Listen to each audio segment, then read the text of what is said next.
In his hand he held a lily pad made of marbled green paper. In the center of the lily pad sat a pink origami flower. "You can open the flower," he said. The lily pad fit neatly in the bowl of Nora's hand and weighed only a few ounces.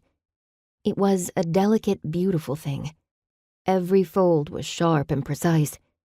She said, "This is so lovely, Tucker. Can you show me how to open the flower?" Tucker peeled back 2 of the petals, revealing a tiny origami bee.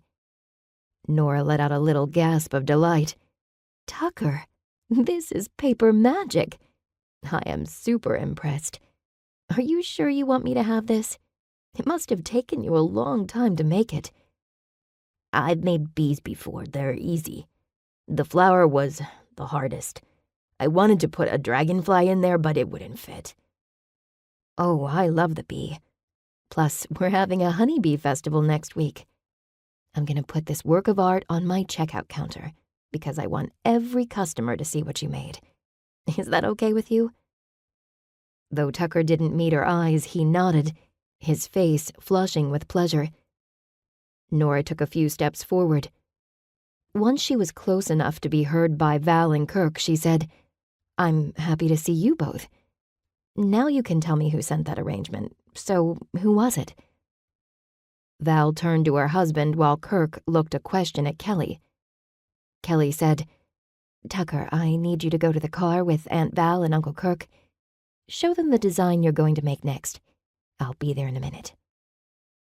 Kirk put an arm around Tucker's shoulders and they began to walk away, with Val following a few steps behind. With their departure, something in the air shifted. Nora didn't understand what was happening.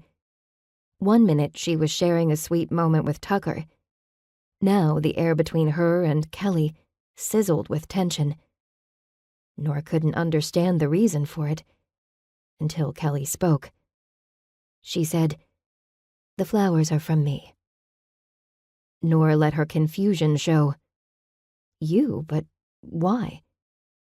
"Because I wanted to express regret, admit betrayal, and hope for forgiveness. I didn't write a note because I needed to look you in the eye. I wanted you to see how very sorry I am." "I don't understand." Kelly took a step forward. "I told you that we've met before. A few years ago, my husband had business in this area. While he was in a meeting, I took the rental car and drove to your bookstore. As soon as I walked in, I recognized you. I knew you from before when you went by a different name." Nora flinched as if she'd been struck. She tried to yell, "Stop!" but the words congealed in her throat. Kelly's bony hands fluttered to her mouth. Her eyes were dewy with tears. "I met you years ago at my house.